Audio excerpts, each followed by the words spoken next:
And we're live. Hello, everybody, and welcome to another episode of This Week in Real Estate. My name is Ray. I'm your host, a bearded man of real estate. And we have some exciting news for you today. Zillow FLEX is getting sued. Compass and Anywhere are merging, and no one knows where to go. Get it? It's lame, I know. We're going to talk about the impact of that on the market and also on NAR and also on the Zillow lawsuit. The other Zillow lawsuit. And if you're watching live, you can join the conversation by commenting. I can display the comment and talk about you. Or I can just talk about your comment. There's Matt LaMarche. He's first today. Hey, what's up? Scap is excited about golf. Hillary says, I beat Matt here, but comments have disappeared. It must be hunting down Scap. Yet sometimes, whenever you comment pre-show, sometimes they kind of get funky. So thank you guys for joining the show. You can also join on Facebook, LinkedIn. Let's see, where else are we? Facebook, LinkedIn, Twitch, Kick. Any of those outlets, I can display your comment. If you're joining us on Instagram, I'll give you a shout out. So I've got that. I can't display your comment, but I have that over here, and I'm watching for that. You can also join the conversation by going to Clubhouse. So you'll find the Real Estate Networking Crew or Real Estate Networking Club. And in that we have this show broadcast every Wednesday, 12 o'clock Central, 1 o'clock Eastern. What is that? 10 o'clock Cali time. So thanks to everyone for joining the show today. I still feel like my microphone is like quieter than normal. I don't know why. I'll mess with the settings a little bit. It feels like there's some kind of like auto hush, but it's not showing up that way on here. So I don't know. We'll see. Connection on Clubhouse is rough, is what Matt says. Oh, sorry guys. I don't know. That's I'm showing full bars and full energy over there, so I have literally no idea why the connection is rough on Clubhouse. Hopefully it'll straighten out soon. You know, we can hear you. It's just a little bit choppy. Yeah, okay, it's awesome for an audio-only app. I mean, it's pretty... The audio-only app has the worst audio, I know. I did kill it and come back, and it's a little better. Okay. Well, sorry. I think if I killed it, it would mess up the whole thing. So I can't even do that. But thank you guys for joining there. If you want better audio, but you still want to add your voice to the podcast, what a lot of people do is they will watch or listen through YouTube or Kick, and then when they want to comment, they go over to Clubhouse and unmute. So that is not uncommon. All right, so this is episode 334, by the way, which is crazy that we have that many episodes. So thanks everybody for joining. If you are finding this later, or you're finding this on the replay, and you're like, oh dang, I wish I would have been notified of this podcast right when it went live so that I could join the lively discussion happening in the comments. I see Hillary's over on Kick. She says, go to Kick, way better. If you're saying that, then you need to subscribe and hit the bell so that you'll be alerted of when we go live. And if that doesn't work, just add it to your calendar like so many folks do. Matt LaMarche is over on Instagram as well. He said even the professional audio on LI is amazing. So there you go. Thank you, LinkedIn, for having good audio connections. All right. That's okay. So I'm gonna share my screen now. Where are my articles? Big news right off the top. And this is something that I've kind of been curious about, but honestly, I thought nothing would come of it because I figured it was in some kind of end user license agreement. And because it was in some kind of end user license agreement, there's no way I would ever hear about anything coming of it. And I was pleasantly surprised to be very wrong that Zillow is getting sued because of their Zillow FLEX commission. What? Not only are they getting sued because of the Zillow FLEX commission, they're getting sued by the same group that sued NAR, the National Association of Real Estate Realtors, NAR. Why did I forget how to say that? And so this could be a really interesting class action lawsuit. The premise is, hey, you're making commission off of these phone calls that you're connecting and you're not telling them.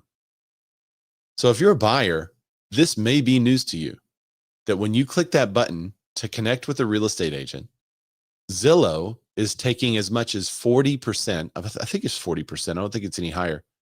Zillow is taking as much as 40% of that real estate agent's compensation. So whatever that real estate agent says they're charging you, Zillow is taking 40% just to hand off the phone call. And apparently, they have not been disclosing that to buyers. So Zillow is a brokerage who's making money off of those transactions, and they are not disclosing that. Now, there's a lot of questions I have about this. One of them is, I feel like they could just like get around this by putting it in some kind of end user license agreement when somebody opens their app and nobody reads. And I'm fearful that there'll be no consequence because there's something there that they're like, no, we clearly say what we do in this EULA. Y'all didn't read it.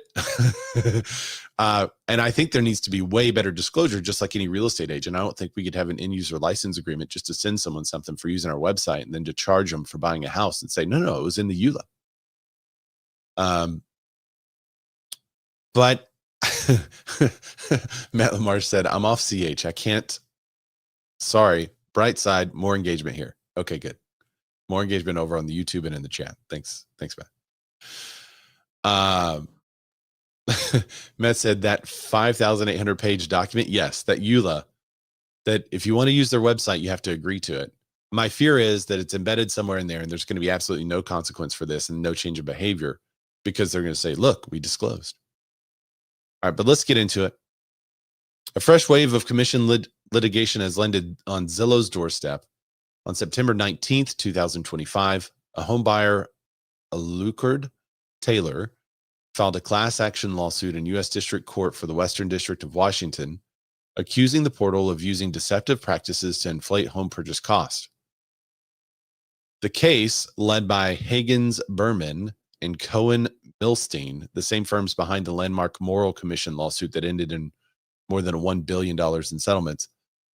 Zillow is already in the legal spotlight with CoStar's lawsuit for copyright infringement, as well as Compass's legal challenge to Zillow's new listing access standards. You remember how they kicked Compass off the platform. Here's what we know so far. Allegations against Zillow's Flex program. The center of the lawsuit is Zillow's Flex referral program. According to the complaint, agents who participate in Zillow Flex must pay up to 40% of their commission on a closed transaction. The lawsuit alleges that this hidden fee is never disclosed to buyers or sellers, even though it ultimately increases the cost of a home purchase. In addition, the complaint claims that when prospective buyers click the blue Contact Agent button on Zillow, they believe they're reaching out to the listing agent, and instead they're being routed to Zillow-affiliated buyer agents. Yeah, that's what we've been trying to say for a long time. From the filing, this is a quote from the actual legal document. Zillow tricks them into signing up with a Zillow agent.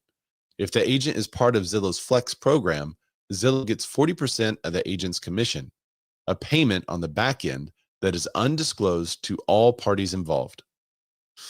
Attorneys argue that this design misleads customers while incentivizing agents to prioritize their commissions above buyer interest. All right, impact on buyers and sellers, listing standards under fire. Okay, all this other stuff, monopoly and market power. We got the brass tacks. So my question to you guys is several fold. First, when you refer someone to another agent, do you disclose that you're making money off of that referral? When you refer a friend or family member who's buying in another state, do you tell them that as part of this referral, they're going to pay me? Because I think a lot of people don't. Matt Lamar says, yes, he does. I think there's a lot of agents that don't. And also, if you just have like a rando lead and you're like, oh, this lead's for Atlanta, I'm going to give it to Matt. And then I'm going to say, Matt, you're going to pay me some money on this. He's going to be like, yeah. And so we agreed to a referral fee, but I've never talked to the lead. Do I have to actually have a client? So there was one agent that I had worked with where I sent them a referral, and Matt said, please do. I will never send this agent a referral again, because he was like, well, this is after he received and accepted the referral and the referral documentation. He said, well, we require that you prove your previous relationship as a client. I was like, what? And they said, if you're referring a client, we require proof that they signed up with you and that you documented that. And I'm like, no, I've never heard of this. That's not how it works. But their stance was, if they're not a client, you can't refer them. Now, they were past clients for me, so I did have some documentation, but it wasn't current. Like, they weren't currently under contract with me.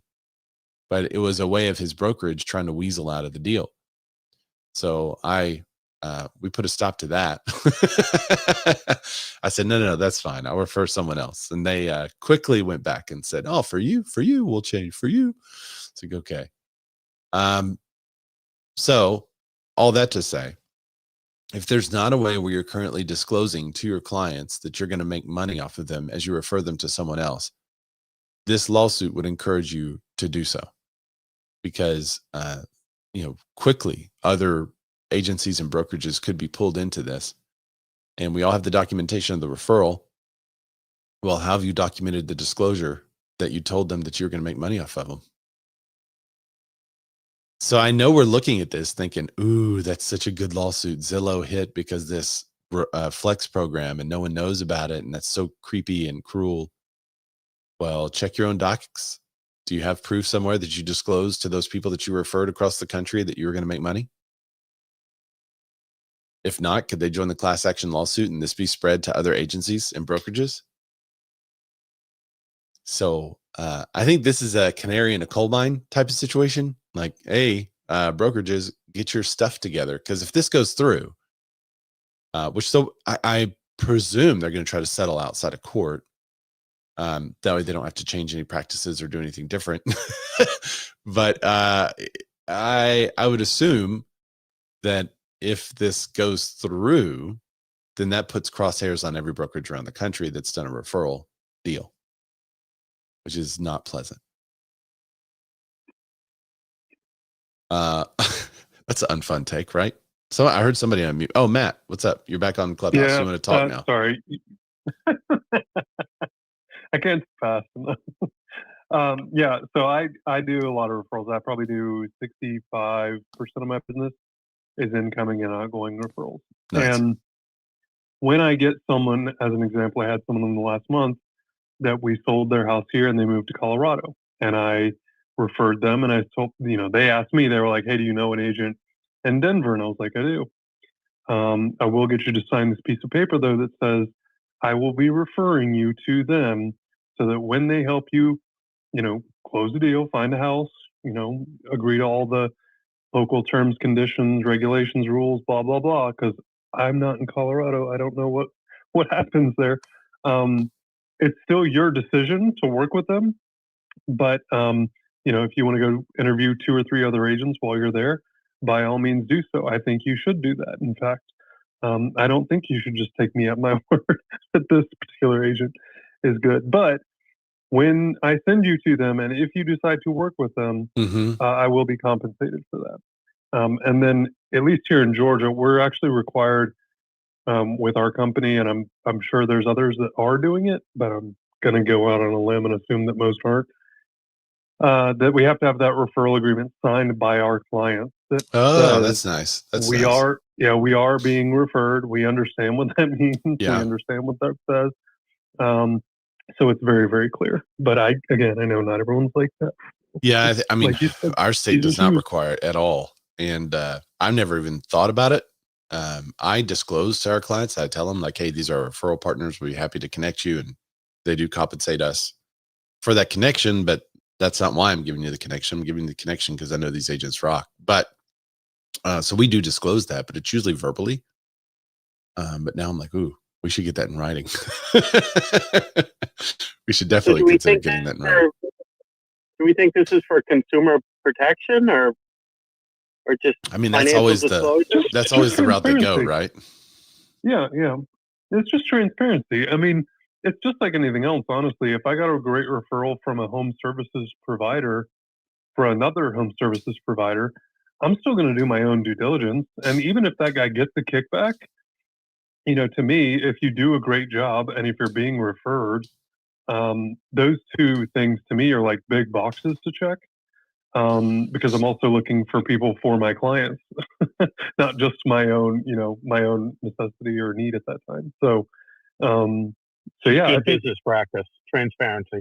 Yeah, easily. Yeah. So here's a question. Redfin and Rocket merged. Red Rocket. Do they have a disclosure? Rocketfin. Oh, did we say Rocketfin? My bad. Red Rocket's a little risque, don't you think? It's a little crass. Red Rocket. It's a little.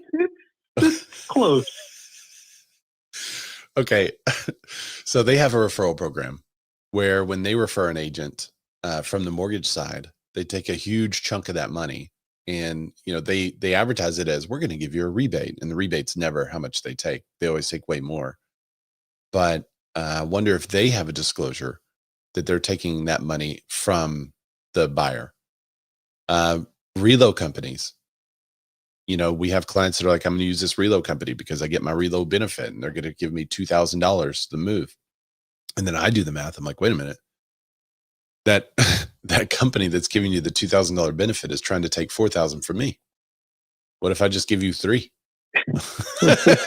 Yeah. And they're like, oh yeah, we'll just use you then this reload company. So, right. But do they have disclosures that say they make money off of the real estate agents? Because this this can open a huge can of worms in the industry. Yeah, that's a great question, and I'd be curious to read through their 5,800-page document to see exactly how they define all of that. But typically, the way a rebate works is typically the payment's already made, and then you get some sort of promotional or reimbursement after the thing closes. Yeah. But this principally, at least for me, still feels like the race to zero. So like if you're working with someone just for a rebate or a discount, are you really getting, regardless of what the actual cost? I don't think you're wrong, but I think that if you're having to shop based on a rebate or a discount, and that's not awarded until after the transaction happens, I then question, okay, well, why are they doing it to begin with? Yeah, and if the client knows, like, hey, use one of these real estate agents that we're going to take 40% from, whether it's a reload company or a mortgage deal or Zillow, is that client going to be skeptical now and say, whoa, why would these people work for 40% less? And there's some questions there that everyone's going to start asking. And, is this increasing what I pay by that 40%? So, I mean, ultimately transparency is key, and it should have all been made transparent. I didn't even think about it not being transparent. But I was always kind of curious how it was done. And so I'm excited to find out through the lawsuit. And I think there's some other major corporations that have made millions of dollars off of referral schemes that are quaking in their boots if this goes through. I mean, if you're clicking on a show me this house link on Zillow, most people don't realize how far away from that deal they are. Yeah. Right. Yeah, that was part of the lawsuit, is that whenever you click contact agent, you don't get the agent. So because you're not getting the agent when you click contact agent, that was included in their lawsuit. It's like, hey, this needs to change.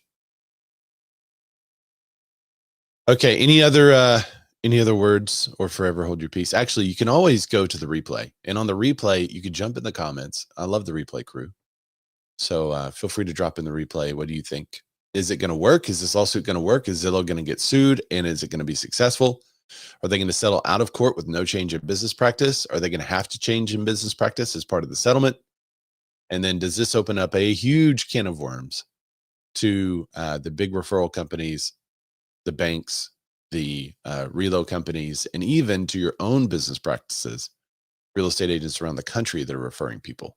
So it's uncomfortable when you think about it that way. Hey, I think the biggest portion of this is that button that you click and you don't get the agent you think you're getting. I think that's the biggest deception.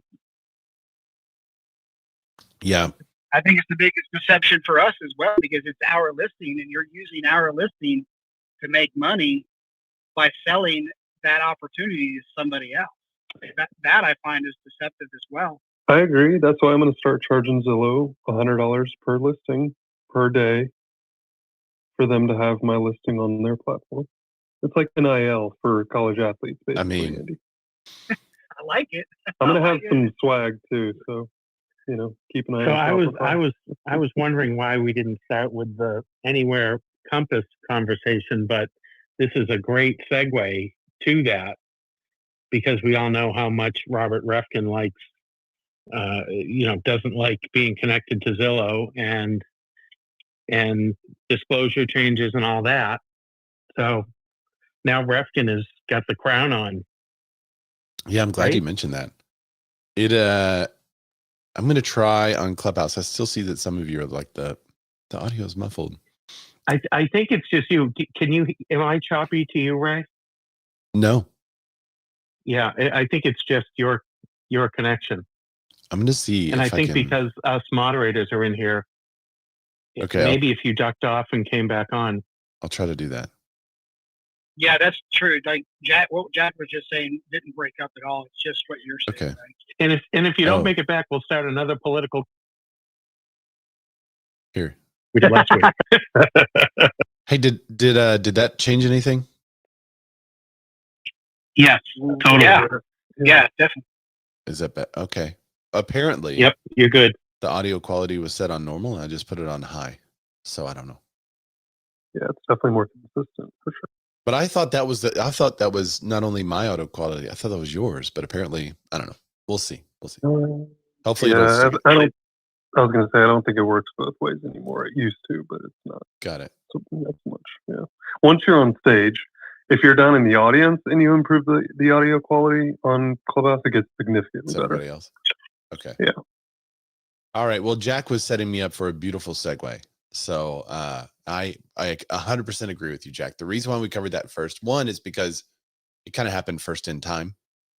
But the other was to set up this next story. Compass to acquire Anywhere in a $1.6 billion deal, capping rise to top. So this would make Compass a behemoth of brokerage. Basically, I think it makes them the biggest real estate company in the world, I think. So early press releases of this talked about how Compass was partnering with Anywhere, or no, what was the word? It wasn't partnering. It wasn't colliding. Collaborating. It made it sound like Compass and Anywhere were merging, but it wasn't called a merger. They were just kind of getting together and to become one company, and there wasn't one company purchasing another company. But then this article was released that clearly says Compass is acquiring Anywhere, which I kind of figured that's how it was going to happen. But really interesting that now they've changed the PR on it. So Compass's years-long upstart bid to supplant the brokerage giant formerly known as Realogy as the industry's largest publicly traded company neared its ultimate triumph Monday when the two companies announced that they would be joining forces. See, joining forces, there it is. That's the kind of language. Matt Lamarche says, depends on how you define the largest. Okay. Agent count is probably KW. Still, even with all these other companies under the umbrella, that's crazy. Yeah, they have like 140,000 agents. That's so many. So many. The companies announced a joint news release that Compass would be acquiring Anywhere in a $1.6 billion deal after years of the formal startup eating into Anywhere's market share to ascend to the #1 spot in brokerage sales volume. Under the terms of the deal, the two real estate giants would merge through an all-stock all-stock transaction and emerge with an expected enterprise value of around $10 billion. Wow. What is Keller's value? Is it even a thing? Market value. Let's see. Did you say 140? Because I heard that it was going to be bringing together 340,000 agents. KW? No, I'm talking about Compass and Anywhere coming together. I'm glad you asked that question.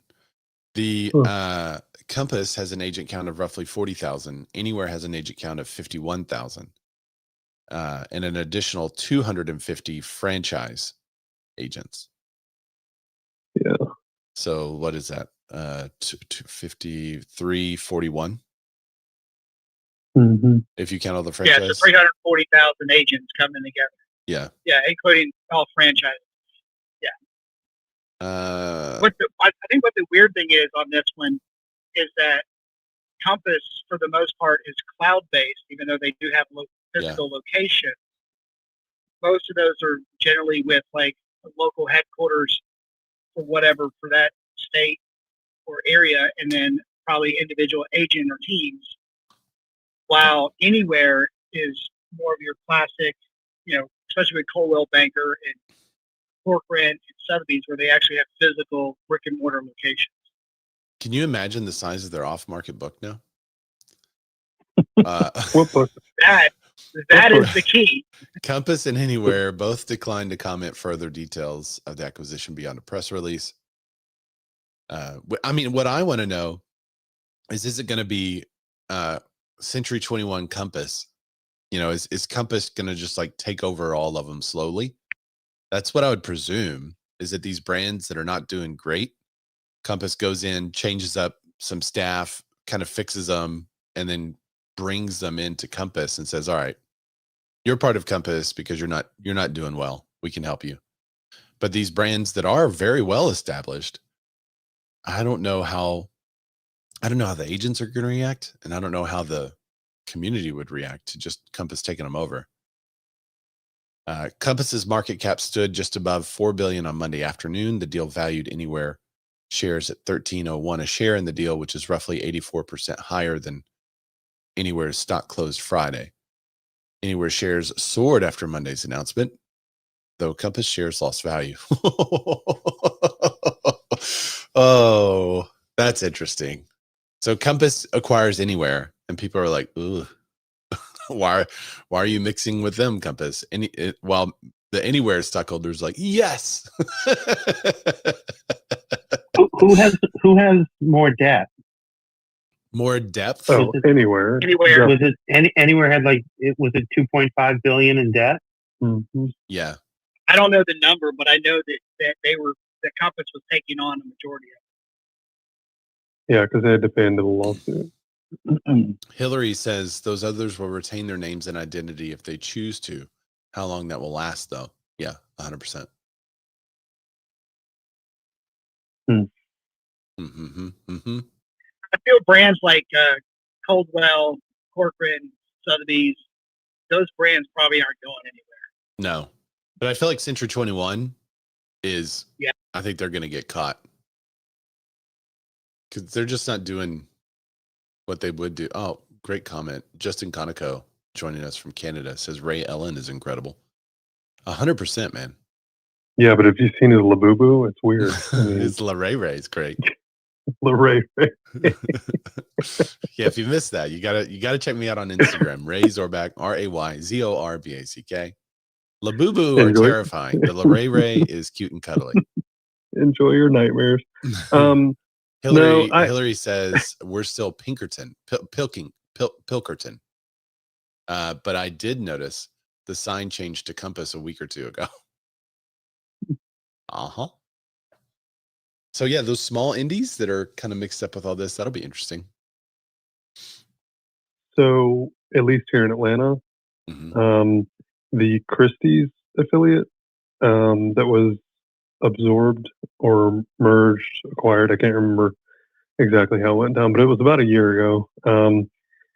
So the one thing that we've been talking a lot about here is, so Christie's is an auction house that is completely separate from the, I'm sorry, flip that, reverse it, rewind. Christie's and the real estate company, so Christie's, the auction company, and the real estate company are one entity. Sotheby's real estate was licensed by Sotheby's, the auction house, which means that under this new umbrella, Sotheby's and or Christie's is going to go, wait, we can't do these two.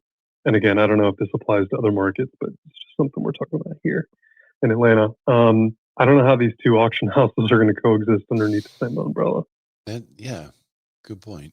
And it's going to be weird. Like, I don't know, there's all kinds of real estate rules about owning companies that you're also competing with in the marketplace. So I don't know how that's going to shake out. There's a term for it. I can't remember. Oh, anti-competitive. That's right. Oh, that can't be what they're talking about. Isn't Zillow's or Compass suing somebody for being anti-competitive? Surely they wouldn't be anti-competitive. No. All right. Let's go to the next. I don't think there's anything else. Yeah. Go ahead. I want to throw something out there. So, and I was told this by a Christie's agent that had just switched over. They switched offices. The old brand was EV. They left the EV franchise, went over to Christie's franchise, and they said their back-end tech was actually the original model for the Compass back-end tech and has a lot more options. I don't know how true that is, but I know that's probably a big part. The back-end tech that, some people love to have could be a part of that as well, merging that tech that Compass had and using it for the other brands that they have just bought. Well, what they don't want to do is just have a bigger back end. In this context would not be a good thing. PSGP. That's not what she said. PSGP.Terrence Clark said Compass took on their debt. That's fine. Yes, that is why their stock went down a little bit. Compass to acquire Anywhere. This is a funny image on Broke Agent Media. It's got a giant fish with the Compass logo and then a little bitty fish with the Anywhere logo. The brokerage giant, they have Century 21, Coldwell Banker, Corcoran, Sotheby's International. Together, the combined company will represent about 340 real estate agents. 120 countries and territories. That's interesting. Was Compass already worldwide? If they weren't, this makes them worldwide. But is there somebody that needs to approve this? Is there any fair trade? Yeah, it will be approved though, because there's plenty of competing brokerages that are of size to compete. And also there's a large portion, 240 or 250,000 agents or franchises. So I think it would definitely pass muster, but the SEC has to approve this kind of stuff. Who knows what the Southeastern Conference has to do with all this, but that's the rules. Razorback, I love it. I had years ago on the show, I did a joke like that, talking about the SEC and how, the ACC would be. I can't remember the exact context of it, but somebody posted like, "You idiot, the SEC is the Securities Exchange Commission." I'm like, wow, that joke just, I know what it is, guys. I know what it is. Clint Peters said no one wants a bigger back end. I don't know, man. There's a lot of work around me are full. Yeah, I was fixing to say there's a lot of people working towards a big back end. Sir Mix-a-Lot has entered chat. That's right. Ray, didn't Compass look at, was it Berkshire before? Like a year ago? So that was the rumor. The rumor was that Compass and Berkshire were getting together. Yeah. And I don't know if they tried and it didn't work, or if that was just a rumor that wasn't true. Now, Better Homes is a part of the Anywhere too, right? That's probably going away. Yeah, it could be. List of brokerages owned by Anywhere. What a weird name, anyway. For real. Our brands and services. It was something else. They rebranded like 2-3 years ago when back when I was at Corcoran down in Florida, they had rebranded from something to Anywhere. I can't remember what it was. Realogy. Yeah, that's it. That's it. Everyone would call them Reology. All right. Well, they don't have a list of the brokerages on their website, which is weird. Why wouldn't you do that? I think it's on their Wikipedia page. Yeah, that's what I'm looking at. Brands. Yeah, but Better Homes and Gardens. Cardis. Oh, Yeah. Cardis is the big relo. Mm-hmm.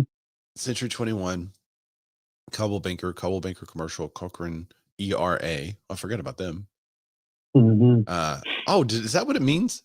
Electronic Realty Associates? They were like an early tech-enabled agent. When the cell phone came out. Yeah. Blackberries, man. And then Sotheby's International is the other one. So, yeah. Interesting times in the real estate world. I don't see anything else on the Broke Agent Media article. I mean, they're just talking about technology and their chance to be better together.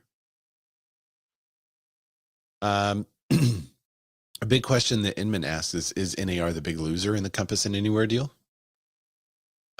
They say Compass and Anywhere rocked the real estate industry Monday morning when it announced a $1.6 billion acquisition deal, but very quickly, many in the industry began to wonder what the news might mean for another entity altogether, the National Association of Realtors. Could this news intensify, somewhat wondered, a simmering rivalry between Compass and NAR? Could it change NAR's membership? Does it impact NAR's influence? What do you guys think about that? Is this merger going to have a negative impact on the National Association of Realtors? 1,000%. Yep. How does it have a negative impact? I mean, I think it's funny. We've talked about stuff for years, like national MLS, and recently I've been on a little bit of a decoupling MLS from NAR. I mean, these changes just are way long overdue. And then you add a young guy who's been pushing, who just bought the biggest business in the whole deal, and it's got to happen. But why is it? Yeah, is it because I think that people are going to be more comfortable who are in the brokerage turning away from NAR, or is it because now there's like a gigantic portion of business that they control? Yeah.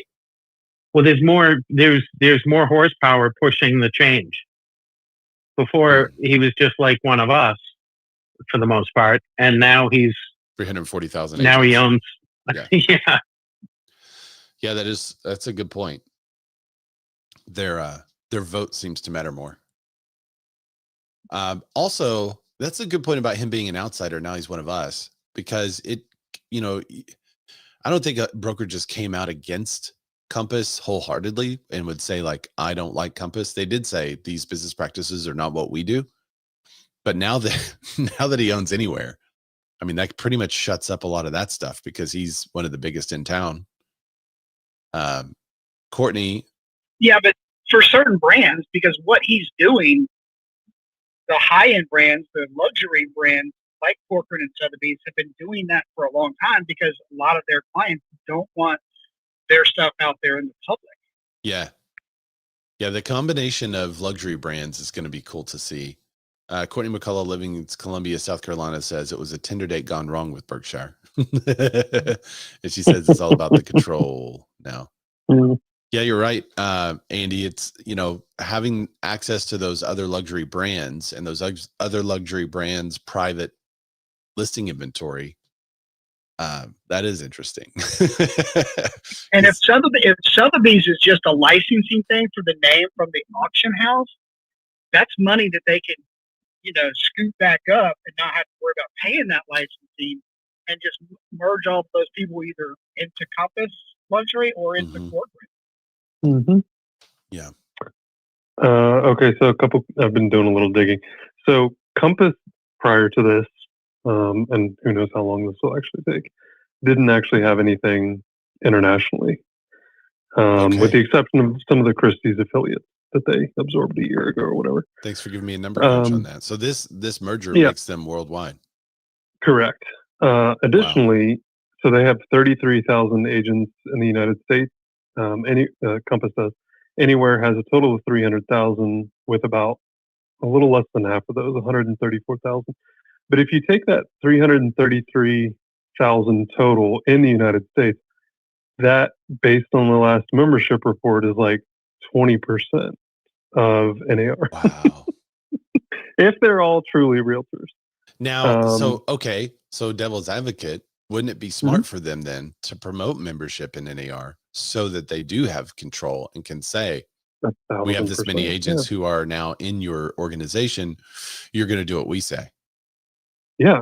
And if you don't, we'll leave, and your membership will dwindle down to the 70 or 75% or whatever it would be. Yeah. I have a feeling he goes the other way, though. I was going to say everything else what he does, he's going to buck the system to make it better to the way he thinks, and that may benefit some of us that don't mind all of the decoupling. And there's brokerages out there. I know my brokerage in Atlanta is only in Atlanta, and they've even, had discussions, I guess, to possibly have a separate entity within the company that is non-realtor entity, because there are agents that want that. Yeah. So is he good enough to do it though? So yesterday, Sunday, he went to sleep, the CEO of 40,000 people. Monday, he wakes up, the CEO of 340,000 people. That is a significant change in job. It's a significant change in access. One of the reasons why people love Robert is because of his access. People, used to say I could talk to him and he kind of knew who I was and knew about me and my business. And I would ask him questions. It's kind of the same at Real Brokerage and Tamir. I could call Tamir. I could have a conversation with him. And, what kind of access now will people get with 340,000 people? Does he have the chops to lead a company that large and to keep all these little brands? And, because everyone is a chief in their own mind of their own little kind of brokerage and brand. And now he's over all of them. Does he have the power? Does he have the ability? Does he have the leadership skill to gather them together, get everyone on the same page, and really revolutionize what Anywhere is doing and bringing them, into the future, into the now at least? Because they were old dinosaurish brands that were behind in a lot of ways, and a lot of people knew that. Now, some of them weren't. Some, I have a lot of friends in those that are really pushing forward technologically, but they're the ones attending masterminds and stuff, right? So that's not a huge portion of them, because those didn't even exist in a lot of those companies. So does he have that skill set, or will they find someone else and put him in a different role? I'm sure they're going to have to fill in some kind of direct reports. That's such a different role for him. And he's done really well. I've always been impressed about Compass. I haven't always agreed with their business practices or what they're doing, which we talk about on the show. And then there are some that I'm like championing, especially lately. I'm like, yes, like this is what we need. So there's a lot that I do agree with him on. But it is going to be a question to see how well he does as as the CEO of a gigantic company all of a sudden. He's been brazen already. I don't know why you'd change that recipe.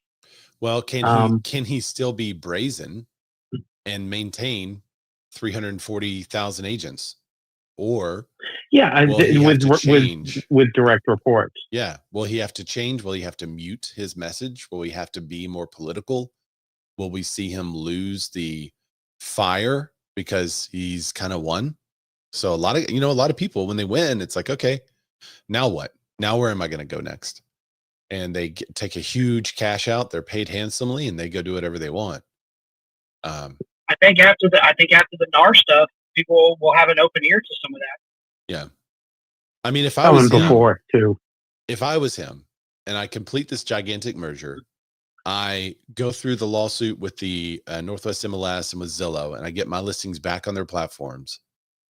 I'm really considering like retirement, the next step. Like, what more could I do, or what I want to do? And could I be put in a role of advisor and board member, and then have someone else come in and run the company? Because the amount of work I just created for myself in building the companies like this is insane. And I mean, how much more do you want?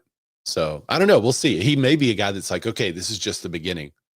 And then I can't wait to see where he goes. But he also may be like, all right, I'm young and I could just like spend the rest of my life with family and take a gigantic payout and do some investing and be fine. He could get with Umansky and talk to him about the area. Yeah. His whole, he could bring over Compass to area. I don't know. I like him, I don't know him as a person or anything, but I didn't like when they were, doing the back end deals of like saying, hey, we're thinking about buying you, and then taking the top producers after they see the books. I didn't think that was right. But for the most part, since then, I thought they've done pretty well and are looking out for the agent as a whole. So I don't have anything bad to say about him, but I'm just curious what will his next steps be? So in the chat in the chat over here in what platform Clubhouse? am I on again? Clubhouse. Yeah. You lose track. There's so many. Terrence talks about you get rid of all the brands. This deal was for influence and leverage, but I was having this conversation with a guy that owns a pretty big Sotheby's affiliate here in Boston, and there are so many little universes in each community. Yeah. Where agents are positioned where they are for, that has taken decades in evolution to shake out the way they have, so that people aren't competing against each other. So that it's a real interesting question. I'm guessing that it all ends up under one brand, maybe 8 years, but that's just a wild guess. Or does it stay, Oh, I just lost you. I think you hit the mute button, Jack. Yeah, I think you hit the mute button. Your thumb. It's much larger than it used to be. Sorry about that. Or does it? That's a huge consideration, because if all of a sudden the news came out that tomorrow everybody's going to be Compass, the ants would scatter. Yeah. Right now, everybody's just going to stay right where they are, and I think they're somebody was talking about physical locations versus not physical locations. Then you add in technology. Some have good technology like Compass, some don't. I think he's hopefully. I would think he'd pull the best from each business model and combine it all together, but probably leave them segregated. So gold Compass jackets instead of Century 21 jacket. No, I'm kidding. So here's something he could do, and I'm just trying to think through the ramifications of it. Compass and Anywhere merge. It's all kind of done. Everyone's systems and processes and backends are updated. And then he says, okay, if you're in the company and you just want to be a Compass agent, you're welcome to. You could switch, and we're not going to take any money away from the franchisee or franchisor. You could just switch your brand over and use that brand if you want to. That would be an experiment to see what percentage of all of those brands would say, you know what, I just want to be Compass. I don't want to be C21 of the greater Northeast Green Valley. I just want to be Compass. And that would be a really interesting experiment, because if we got better than 50% adoption, that would be gigantic. And the money could still flow how it flows, right? You own that Century 21 Green Valley, office. You still get money from that agent who's now looking like a Compass agent. But it does become harder in those cases to grow your brand locally because those agents are not, quote, part of your brand. I don't know. It'll be, I think that would be a great litmus test to see where they are, but you also may make a lot of your leaders in those communities really mad. So Courtney says he got a taste of control and power. It could go either way, leave or keep playing Monopoly. In corporate America, it takes years for things to get worked and then absorbed. Yeah, it's true. She said, dealt with that more times than I'd like to admit in my past career. So do we call this Compass 21? Compass 21 or any Compass or you could just, because it is Compass and Anywhere, you could just call it Wherever. I think that would be a good compromise. We'll continue to think of names, but them combined with Red Rocket maybe in the future would be gigantic. Gosh. All right, let's talk about the economy. What'd you say? Was that Andy? Did you have a name? Elsewhere. Elsewhere. Yeah, I like that. Elsewhere. Elsewhere, wherever. I don't know. All of them are great. All right, let's talk about the economy real quick. In summer of 2025, it was the strongest buyer's market in records dating back over a decade. Did you guys feel that? Strongest buyer's market in over a decade. There were an estimated 35.2% more home sellers than buyers in the U.S. housing market in August. June 2025 was the only month in records dating back to 2013 when sellers outnumbered buyers in a greater than 36.3%. In other words, this summer was the strongest buyer's market on record. And yet so many people chose not to buy. I know affordability. I know rates. I'm just telling you, it was a great market this summer. Let's see. There hadn't been this few home buyers in years, but low mortgage rates could change that. So here's the disparity between sellers and buyers that we've talked about in the past. There's roughly 1.9 million sellers and 1.4 million buyers. And even so, like I just showed a ton of inventory, luxury inventory. We have probably 2 years of luxury inventory on our market. And even after all of that, my client was like, yeah, we're going to build. And so now we're meeting with builders and talking about that. And that's, and the builder's like, all right, fine. Even though they have this inventory sitting out there. So it's different. Why didn't mortgage rates fall after the Fed rate cut? We talked about this on the show. Remember, I said on the show, don't be surprised if after the rate cut, nothing happens or it goes up a little bit. And sure enough, the 30-year fixed mortgage rate averaged 6.26 this week. That's the lowest of the year. Freddie Mac reports it in its weekly mortgage market survey, but mortgage rates still remain higher than a year ago when they averaged 6.09%. Despite the Fed's latest cut, mortgage rates may stay relatively flat in the short term since markets already priced in this cut. And plus, the reason why I think it's flat and it doesn't go up is because they hinted at 2 more rate drops in the future. Had they not made those hints, I actually think the rate would have gone up a little bit. But then it talks about adjustable rate mortgages gaining popularity. So let's continue. U.S. home prices ticked up. Huge. This is huge, guys. 0.2% in August. 0.2%. So for every 100,000, it's $200, right? Isn't that 0.2? I think so.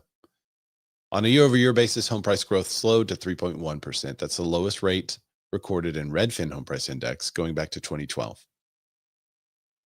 So this is when we talked about the appreciation flattening. That is what we're seeing. Homes aren't losing value. They're just not gaining. And I think we'll continue to see that for another year or two, in my opinion. If rates kiss the 5s, I think that's where you're going to see the home prices are going to go up to like a 4% appreciation. If affordability gets better, wages are up 4% so far year to date. If that gets into the teens somehow, that's the only reason I think you would see home prices go up, is if the rates go down, incomes go up, and home prices are currently the same. That's when you'll see it. That's when you see those rates go up, or those prices go up. I mean, I'm not seeing anything else on there. They got a metro level breakdown over on Redfin, Rocketfin. Housing supply drops most in 2 years as sluggish demand spooks sellers. So shortly after the housing supply was up big, everybody pulled out and they're like, nah, I'm just not going to sell. Okay, new listings cooled, falling 1.1% month over month. That's the lowest seasonally adjusted level since January of 2024 and declining 2.6% year over year.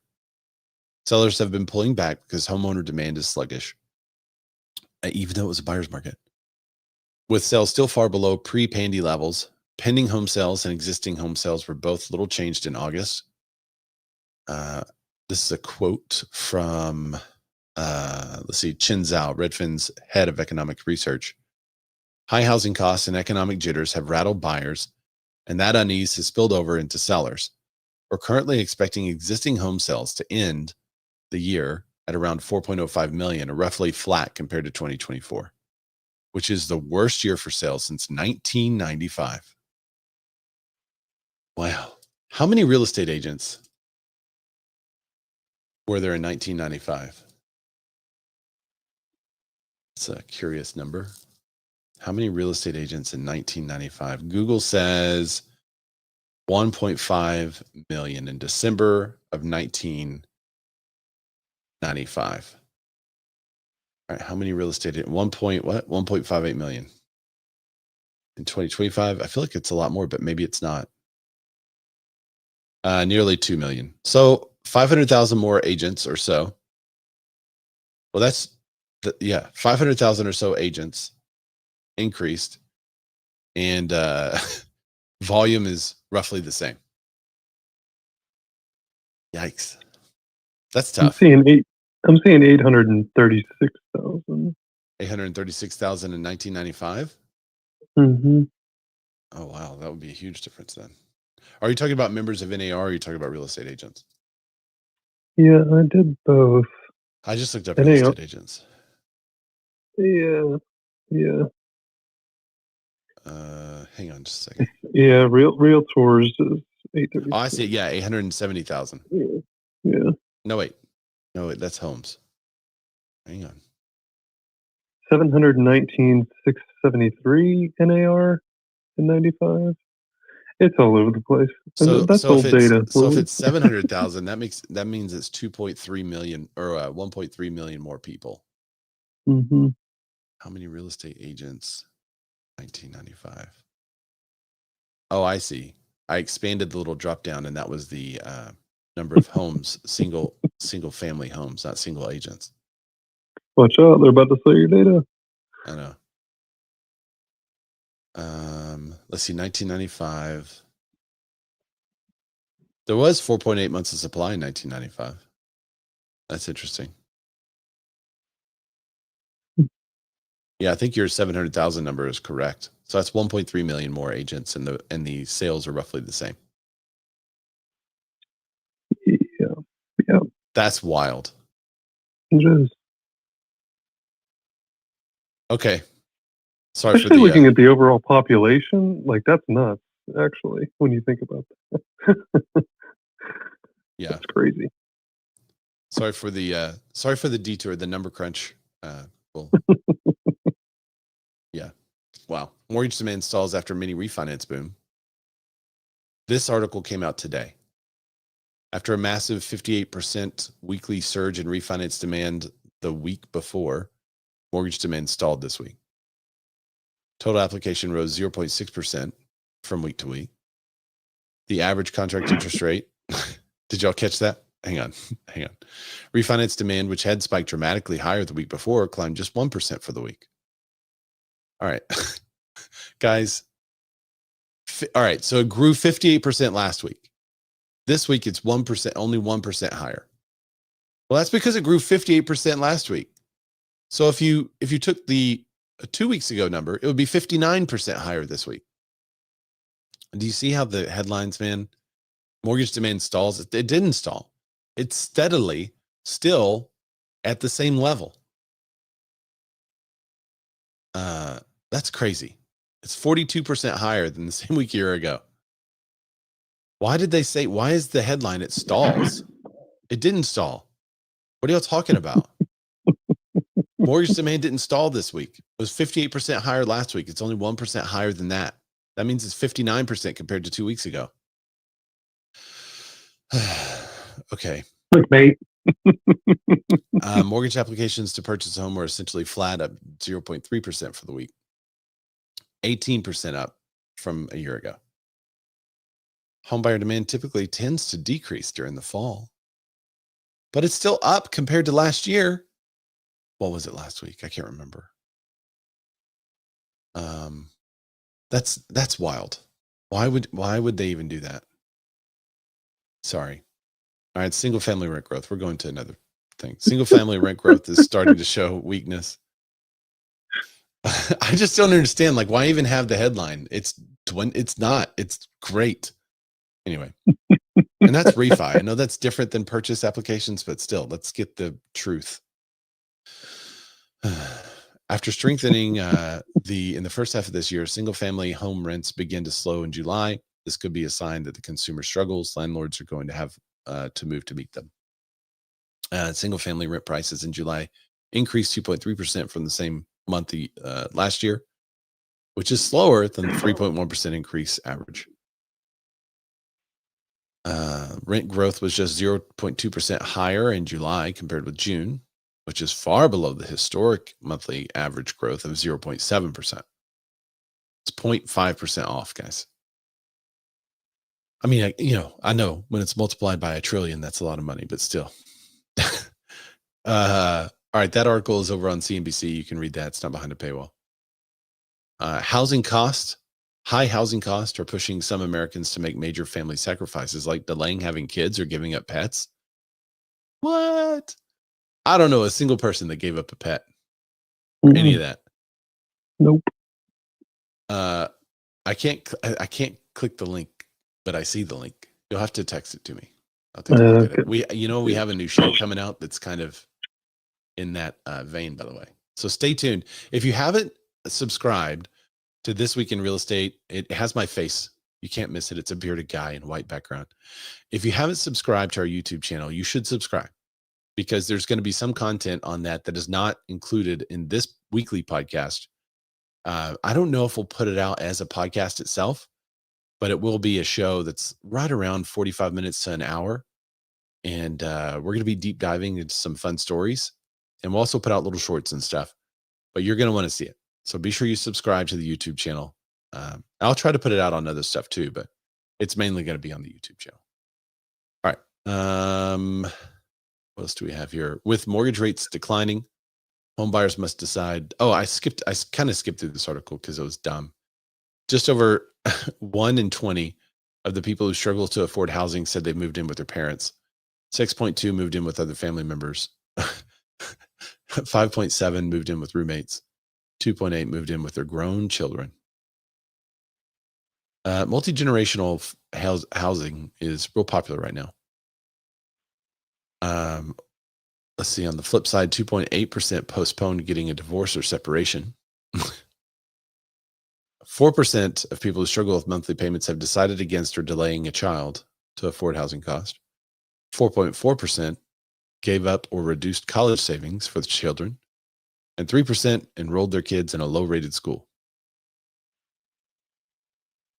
On the fur child front, 4.6% of respondents said they had to give up their pet to afford housing. What kind of pet do you have to give up to afford housing like that? I mean, a pet might be, what's the cost of a pet? $50 a month? Food? What else are you buying for this pet? Maybe we should buy pets that aren't such high upkeep. Rescue something. Well, Tony, I have a large dog. Tony Allen says large dog. I have a large dog. It costs us $50 to $60 a month in food. I don't know. Oh, I see. Tony said large animals can't move into apartments. Oh, so it's not that they're giving up the article. That's such a good take, Tony. Tony Allen with the win.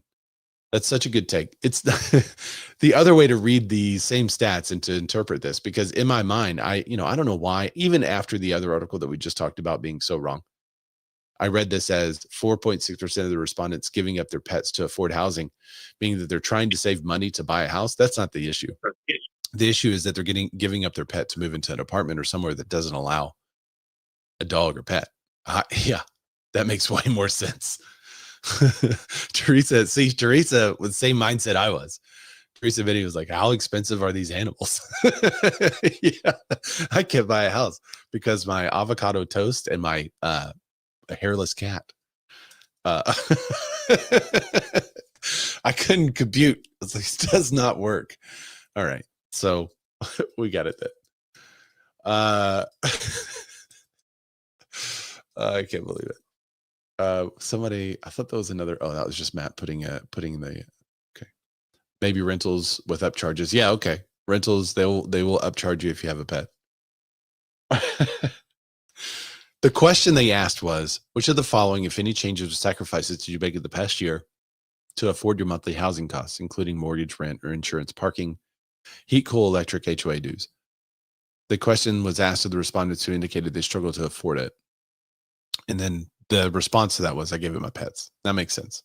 If they saw that on there and they're like, yeah, I had to give it my dog so I can move into this apartment, that makes so much more sense than what my brain was trying to compute over there. So thank you. Thank you, Tony. That's why I do the show live, you know? We got to have input from people that are thinking on a different wavelength. With mortgage rates declining, homebuyers must decide, buy now with little competition or bet on rates falling more. This is a conversation we've been having with our clients for about 2 months now. Do they buy now when buyers aren't in the market and there's tons of supply? Or do they wait until more buyers jump into the market, but the rates are a little bit lower? And what we've always told them is the best time to buy is when you need to buy. If you don't need to buy and you're just kind of investigating maybe a purchase someday, it may not be the best time, because you got to go through some stuff. You got to pay some money. You got to do things that enable that purchase and help you to get into the home. But if you need a home, and you can need one because you want to have something custom in your room, you know, you can need one because you're running out of space. That's fine. So once you need a home, then the best time to buy is now, because we don't know what's going to happen in the future. We don't know if some idiot is going to do something to one of our world leaders, and that causes a huge crash in the real estate market. Would you rather be in a home that you own with the real estate market crashing around you, or would you rather be in a rental? I mean, there's a lot of security in the fact that you could be in your home. You could just stay there longer. You know, maybe you plan to leave in 5 years, but the world real estate market crashed. You could just stay there longer because there's way more security in that with a fixed payment, especially. So don't buy what you can't afford. Don't buy what you can't afford thinking, well, when the rate changes, I'll refi and then I'll be able to afford it. Don't do that. Buy what you can afford now, because it's better for you to be in the market with appreciation than it is for you to be out of the market fighting against that future appreciation. And you're also in a rent that could go up too. So it's a Matt Lamar said, geez, Dave. Yeah. Same advice your grandmother would give you, only we keep our teeth in. So there you go. Good. Got it. There's actually a guy on my book club call. Oh, for those of you who don't know, we have a book club. And we are in the book because Andy suggested it. Where is it? Unreasonable Hospitality. Yay. This is the book that we're going through in our book club. We're on the week 2, so it's not too late to join us. We're in chapters 5 through 7 this week. It's been a really good book. Anyway, there's a guy in my book club that's from Tennessee that has the same tone, voice, and accent as Dave Ramsey. So whenever you talk, I told him last week, I was like, man, has anyone ever told you sound like Dave Ramsey? Because he's got that Tennessee accent, and it's at the same texture and vocal range. It's crazy. Anyway, if you want to join the book club, just send me a message over on Ray Zorback, RayZorback, and on Instagram, and I'll send you the link to join the book club. It's Thursdays. The live call is Thursdays at 1:00 Central, 2:00 Eastern. But I also have all the replays. So you could get access to all the replays. You just got to join the email list. All right, guys, that's all I got. Thanks for joining the show today. I apologize oh, wait, that's not the right one. I apologize to Clubhouse for the audio stuff at the beginning, but I think I figured it out. Now I just have to go and I have to put it on high quality audio. So I'll do that at the first of the call next time. We'll see. Hopefully that'll change that. Next week we'll have a live. Yes, we'll have. Never mind. I'm traveling, but I'll still be doing a live show. So I'm excited about it. I will see you guys next week. And if you're on the replay crew, drop in the comments what you think of these articles. And thanks so much for downloading the podcast. Love you guys, and I'll see y'all next week.